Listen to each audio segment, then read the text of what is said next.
জিবরাইল আমিন নবীজির দরবারে আসছে। হুজুর আপনি কেমন আছেন আল্লাহ জানতে চেয়েছে, যদিও আল্লাহ সবকিছু ভালো জানেন, তারপরেও আপনি নবীর খোঁজ নেওয়ার জন্য আল্লাহ আমাকে পাঠাইছে। জিবরাইল জীবনের শেষ বারবার আসতেছে। জিবরাইলকে নবীজি বলেন, জিবরাইল আমার কাছে অসুস্থতা লাগে, খারাপ খারাপ লাগে, শরীর ভালো লাগে না। জিবরাইল আমিন চলে গেলেন। পরের দিন আবার আসছে। হুজুর আল্লাহ জানেন, তারপরেও খোঁজ নিতে পাঠাইছে, কেমন আছেন গো নবীজি? নবী বলেন, জিবরাইল আমি অসুস্থ। আবার চলে গেলেন জিবরাইল। পরের দিন আবার আসছে, আবার এসে খোঁজ নিয়ে বললেন, হুজুর আপনি কেমন আছেন? নবীজি বলেন, জিবরাইল অসুস্থ আমি। জিবরাইল আবার চলে গেলেন। চতুর্থ দিনের মাথায় জিবরাইল আসছে। একা আসে নাই রে, মালাকুল মউতকে সঙ্গে করে নিয়ে আসছে। আহা, আমাদের কাছে মালাকুল মউত আসবে, জিজ্ঞাসা করে আসবে না, কিন্তু নবীর দরবারে মালাকুল মউত আসছে। এসে নবীজিকে সালাম দিলেন, হুজুর অনুমতি দিলে ভিতরে আসবো। নবীজি অনুমতি দিলেন। আল্লাহ জিবরাইল এবং মালাকুল মউত দুইজন নবীজির ঘর মোবারকের তশরিফ রাখলেন। পৃথিবীর একটাই ঘর, যে ঘরে ঢোকার আগে জিবরাইল আজরাইল অনুমতি চায়, তিনি রাহমাতুল লিল আলামিনের ঘর। জোরে জোরে বলা যাবে আল্লাহু আকবার। এই সুপ্রিম পাওয়ার আর কারো নসিবে হবে না, আল্লাহ আমার নবীকে দিয়েছিলেন। জিবরাইল আমিন আজরাইল নবীকে সালাম দিয়ে বলেন, হুজুর আল্লাহর পক্ষ থেকে আমি আজরাইলের উপরে নির্দেশ, আপনি যদি চান আমি জান কবজ করব, যদি না চান যতদিন ইচ্ছা আপনি পৃথিবীতে উম্মতের মধ্যে থাকবেন গো নবীজি, আপনার যতদিন ইচ্ছা থাকতে পারেন। যদি আপনি হুকুম দেন আমি আপনাকে আল্লাহর দরবারে নিয়ে চলে যাব। আল্লাহ আমাকে এই হুকুম প্রদান করে আপনি নবীর কাছে পাঠাইছে।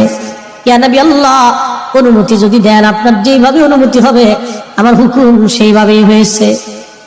হুজুর পৃথিবীতে এইভাবে কারো, আপনি নবীর আগে কারো অনুমতি হয় নাই, আপনি নবীর পরে এইভাবে কাউকে বলাও হবে না। ও নবীজি অনুমতি যদি দেন জান কবজ করব, যদি না দেন যতদিন মন চায় আপনি ততদিন পৃথিবীতে থাকবেন। তার মানে পৃথিবীর হায়াত নবীর ইচ্ছার উপরে নির্ভর ছিল। কাজটা বললেন কেন, আরো জোরে বলেন। নবী আবার জিবরাইলের দিকে তাকায় বলেন, ভাই জিবরাইল হুকুম কি এরকম? জিবরাইল বলে, হুজুর এইভাবেই তো হুকুম হইছে, আপনি যদি চান যতদিন মন চায় থাকতে পারবেন, চলে যেতে চাইলেও নিয়ে যাওয়া হবে। তবে নবীজি আপনার মাশউক আল্লাহ আপনার দিদারে আগ্রহী হয়ে আছে। আহা হা হা হা, এ জোরে বলা যাবে কি আর রাসূলুল্লাহ? আহা হা, নবীজি কেঁদে ফেললেন। আজরাইল রে আর দেরি কইরো না, পৃথিবীতে আমি আর থাকবো না, আমি আমার মালিকের দিদারে চলে যেতে চাই, আর আমি থাকবো না, মালিকের দিদারে চলে যেতে চাই। আজরাইল আলাইহিস সালাম খুব সতর্কতার সাথে নবীজির বক্ষ মোবারকের উপরে হাত রাখলেন। বুঝতেছেনই তো মরণ বড় কঠিন, বিরাট বড় কঠিন। যখন হাত রাখছে আল্লাহ নবীজির কষ্ট হচ্ছিল। নবীজি ডেকে বলেন, আজরাইল রে আমার তো কষ্ট হয়। আজরাইল বলেন, হুজুর আল্লাহর পক্ষ থেকে আমার উপরে ফরমান, যদি আপনাকে কষ্ট দেয় আমি আজরাইলের জীবন বরবাদ হয়ে যাবে। নবী গো আপনাকে কষ্ট দেওয়া আমার জন্য হারাম। পৃথিবীতে আপনি নবীর মতো এত আসানে জান কবজ আমি কোনোদিন কারো করি নাই, আপনি নবীর পরে আর এত আসানে কারো হবে না। নবী গো আল্লাহর ফরমান, সর্বোচ্চ সতর্কতায় আপনার জান কবজ করতেছি। হুজুর একটু ধৈর্যই তো ধরতেই হবে, কষ্ট হবে। নবীজি বললেন, আজরাইল জান কবজ এত কঠিন, একটা অনুরোধ করি আজরাইল। বলেন, ইয়া নবী আল্লাহ আমার উম্মত তো বড় গুনাহগার, আমার উম্মতের জান কবজের সময় আজরাইল আমার উম্মতরে তুমি কষ্ট দিও না।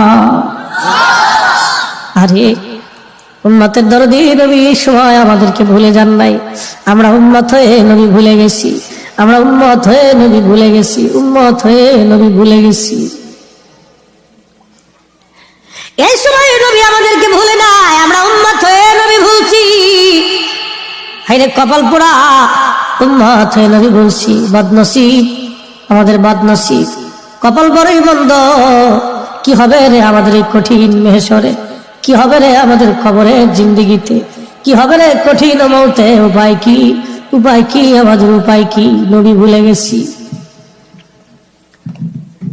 আল্লাহর নবীকে দেখলেন, আজরাইল আমার উম্মতের জান কবজের সময় তুমি আমার উম্মতকে কষ্ট দিও না।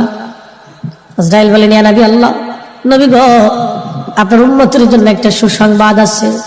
যদি আপনার উম্মত নেককার হয়, আপনার উম্মত যদি আমল সালেহ করে, ভালো আমল করে, হুজুর একটা মার কোলের মধ্যে বাচ্চা যেভাবে দুগ্ধ পান করতে করতে ঘুমায়া ঘুমায়া পড়ে, একটা মায়ের কোলের মধ্যে একটা বাচ্চা দুগ্ধ পান করতে করতে যেভাবে ঘুমায় পড়ে, নবী গো আপনার উম্মত নেককার হলে তার মরণটা এরকম হবে, মায়ের কোলের মধ্যে ঘুমাইবে, টের পাইবে না।